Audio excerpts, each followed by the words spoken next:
شايفين السكرين كده؟ Okay, yes, is good now. طيب ready يا دكتور محمد؟ ان شاء الله توكل على الله. طيب okay. السلام عليكم ورحمة الله. We are going to start pediatric session, pediatric cardiac intensive care. We'll start with Dr. Mohammed Al-Gayyar. He is a consultant from Aswan Heart Center, Dr. Majdi Foundation. He's going to start about postoperative management of arterial switch. He's going to tell us about their experience in managing such complicated cases. توكل على الله دكتور محمد. شكرا لحضرتك. السلام عليكم ورحمة الله. My name is Mohammed Al-Gayyar. I work for Aswan Heart Center since 2019. Thanks for this kind invitation. I will go through our experience in early management of arterial switch operation. First of all, as we know that transposition of great arteries is among the most common cyanotic congenital heart defect. Nearly about 5 to 7% of all congenital heart disease. We can categorize these cases in TGA with intact septum. It's called simple TGA. If these cases are associated with other cardiac lesions like VSD or left ventricular outflow tract obstruction or coarctation, it's called complex TGA. Arterial switch operation, it's now the standard surgical correction for TGA when anatomy and timing are favorable. Despite the surgical advances and enhancement in post-operative care, still the early and late follow-up remain crucial for this patient, and there are some reasonable complications. Early repair, ideally in the neonatal period. Some series see also it's feasible to do arterial switch operation until 8 weeks, but ideally in the neonatal period for mostly TGA intact septum, simple TGA remains the standard approach. For late presentation who missed the arterial switch operation or associated with other lesions like VSD or left ventricular outflow tract obstruction, they may tolerate more time or may be amenable for other procedures or atrial switch rather than arterial switch operation. Our goals for post-operative care in all cases, especially the neonate, to optimize cardiac output and oxygen delivery, adequate oxygen exchange, support ventricular function, and control coagulopathy, and eliminate the inflammatory response by bypass effect. Added factor here in the patient with arterial switch operation, the LV training, because the LV facing the pulmonary circulation, and after arterial switch, the cases will face the systemic pressure. So the LV training is one of the most important factors in determining the outcome of this patient. So as long as patient has the surgery in the neonatal period, usually the pulmonary vascular resistance is still high, physiological resistant pulmonary hypertension of newborn. They will pass this critical switch between the pulmonary to systemic pressure. As intensivist, the first thing you will deal in or face in the first hours to know your patients.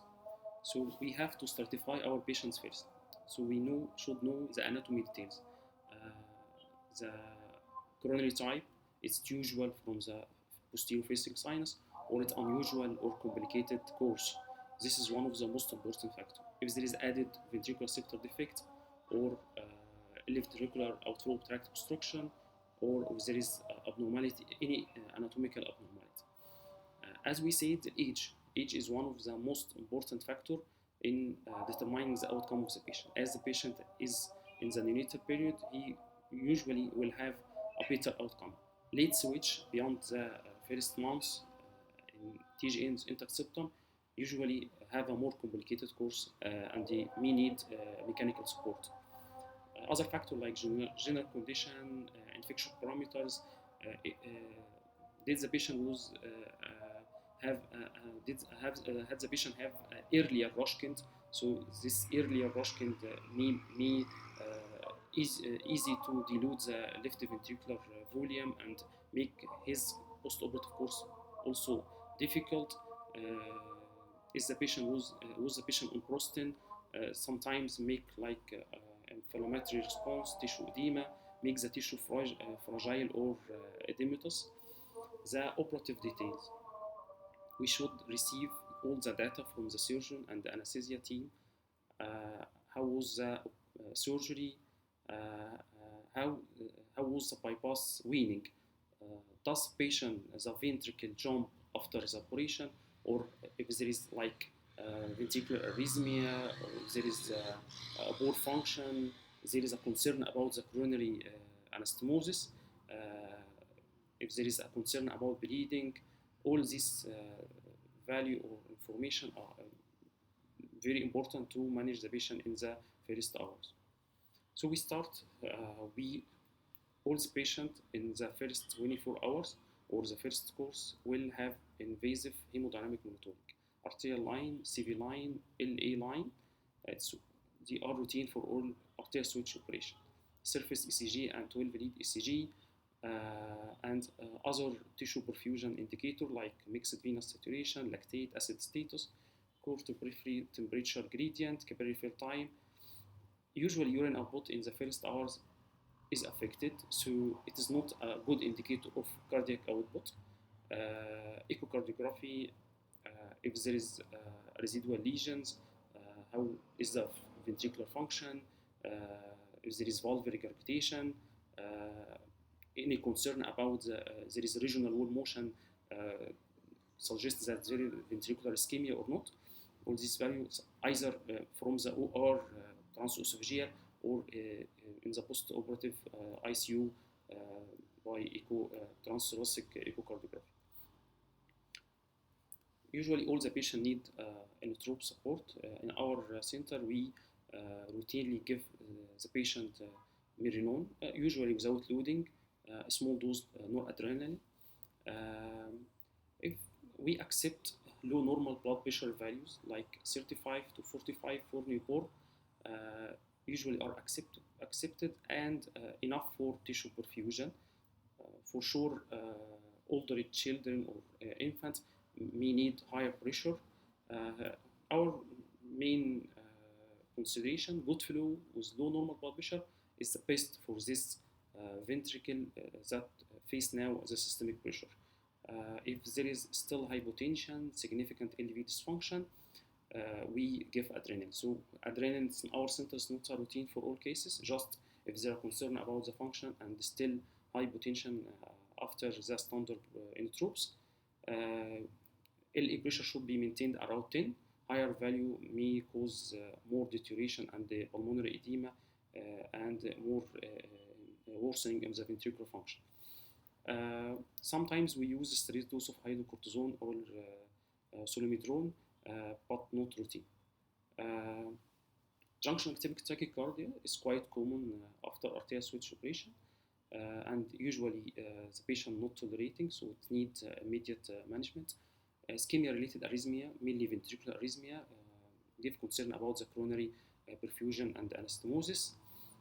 If there is sinus tachycardia despite good sedation and temperature control or adequate fluid status, usually diastolic dysfunction is likely, and diastolic dysfunction either for left ventricle or right ventricle is sometimes underestimated in post-operative period. So sometimes we need pharmacological rate control like dexmedetomidine, Bristdex, and also if there is still hypotension or tissue hypoperfusion, we could suggest opening the chest for this patient. If there is sinus or nodal bradycardia, we connect the patient to the atrial pacing to give him the higher normal heart rate. As we know that newborn usually have like a less compliant ventricle rather than the adult, so they need a higher heart rate to support the cardiac output. Complete heart block, we connected them to double chamber basic. Prelude and volume status. All neonates, especially after arterial switch operation, are prone to like tissue edema, third space, acute kidney injury after the bypass. Modified arterial flotation is routine for all cases to improve the fluid status and fluid balance. The LV after the arterial switch operation is very sensitive to fluid overload, so we need to maintain the LA pressure around 8, CVB value also around 8 to 12. Give the fluid very cautiously, slowly. We started in the first 24 hours about 50% of the maintenance fluid, some not routine, but most of us prefer 5% albumin. If the patient needs boluses, we give small frequent volumes like 5 ml per kg over also sufficient duration like half an hour or 1 hour. We prefer balanced cholesterol rather than saline or albumin. Escalating the inotropes like raising the doses or adding some agents is better in this 24 hours rather than pushing fluid not to cause loading the already suffering ventricle. If there is a bleeding, you give blood products guided by the lab and the clinical and the echo finding. In our center, we prefer early peritoneal dialysis, not just for kidney failure, but fluid management strategy. All the patient will have a BD catheter during the surgery. It helps us to reduce fluid overload and improve renal function. As we said that urine output usually affected in the first hour, so it's very helpful. It's almost routine for most of the cases. It will also help in clearance of the inflammatory mediators. The ventilatory strategy. Am I fast or slow down? It's okay, Dr. Muhammad. Go ahead. Okay. So we for all the most of the cases we started with normal ventilation, small tidal volume, modest PEEP, low STFI2, keep the mean airway pressure low to improve the venous return and the coronary perfusion. We started from about 3 years ago to extubate the patient in the OR. So we have like a protocol for selected cases to extubate in the table, and we have a successful rate and lower re-intubation rates. Usually the patients in the early first or 2 weeks have maybe good anatomy. They mostly not admitted in NICU before, not on Prostin, so we extubate them on table, support on non-invasive ventilation in the ICU, and we have about in the last 3 years about 35 cases extubated on table. Only one patient need re-intubation from these numbers.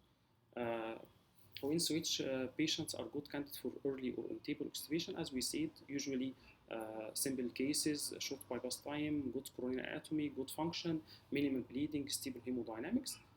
Other patients like complicated course or late switch or significant LV dysfunction, concern about bleeding, high inotropes, usually not candidate, and if they are extubated early, they have a great head and usually will put on the mechanical support. So it is not a simple decision. When the patient is ready for extubation, when he is hemodynamic stable, usually if the patient closed, we extubate in the first 4 to 8 hours, rather than selected patient to be extubated on table. Hemodynamic stable, adequate ventricular function, minimal bleeding or controlled, a good oxygenation and ventilation, adequate analgesia and sedation plan, no major arrhythmia. Also, one of the important factors, team readiness. The ICU staff, the non-invasive is ready beside the patient, equipment for re-intubation and monitoring are available. We frequently, routinely also use chest ultrasound for assessment of patients multiple times in the shift to assess the fluid status, the diaphragmatic function, if there is a concern about consolidation. It helps us a lot in differentiation between it is just a congestion or is it added infection. So we depend on chest ultrasound frequently in the third shift, and also to decrease the need for chest X-ray. One of the important complication or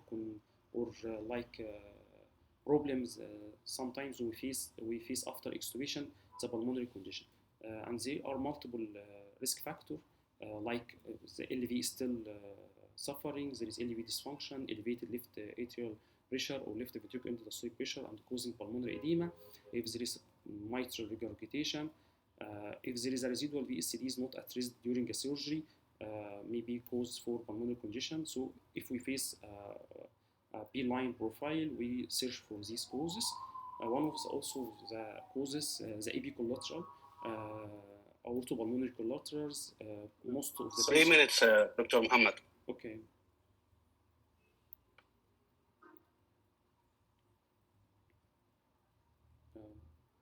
Sorry?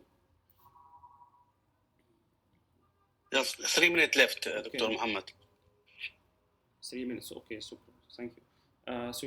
If there is a collateral and there is it's about most of the patient with intact ventricular septum will have a collateral.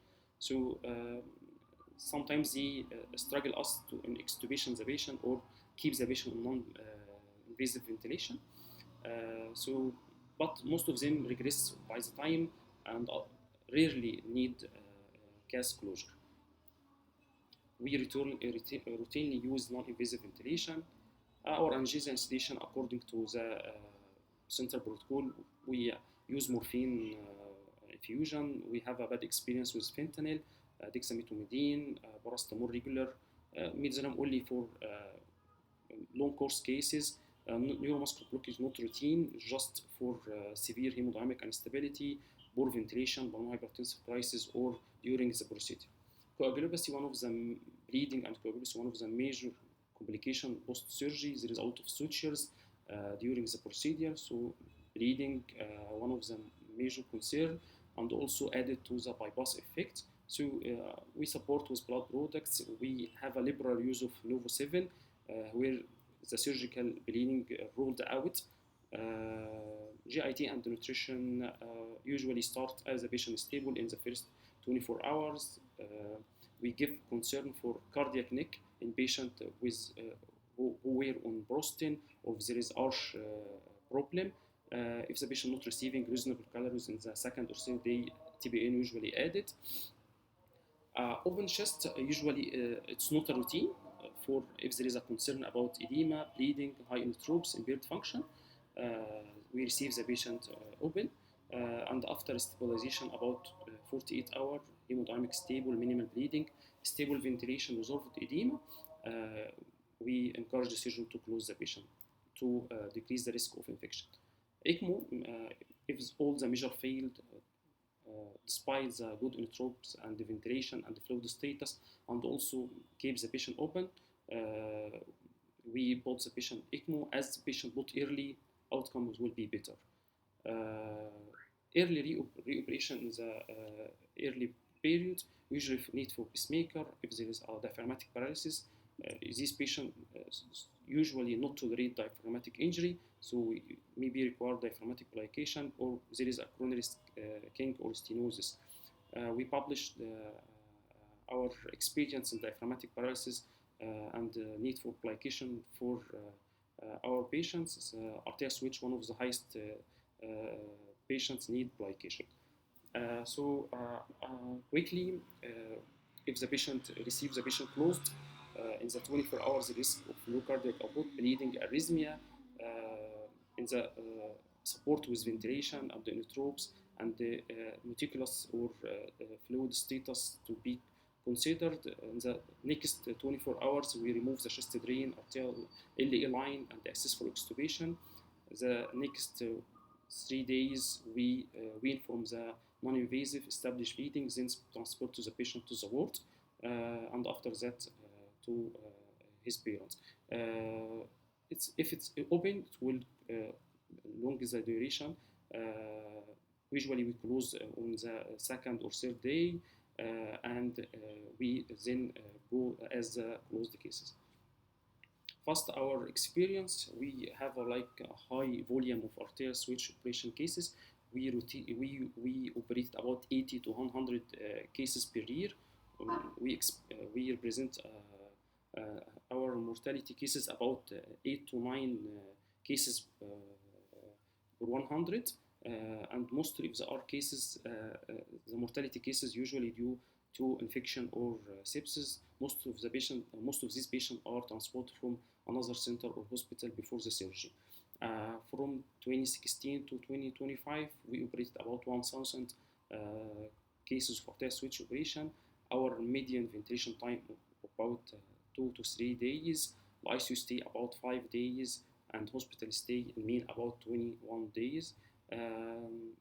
From our cases, only 2% need pacemaker, about 6% needs diaphragmatic application. ECMO support was about 3.8% from these cases. There is enough time to show. I think we have done with the time, Dr. Muhammad. Okay. Thank you. If there is any questions. Thank you very much, Dr. Muhammad. It's very excellent and comprehensive review regarding the management of DTGA or LTGA, whatever, post-cardiac surgery. It's very, very impressive. Very impressive, very interesting that you exhibit in the table 35 cases within the last 3 years on the table. It's very impressive. Yes. I will leave the time for 5 minutes for the audience. If you have any question from the audience, please.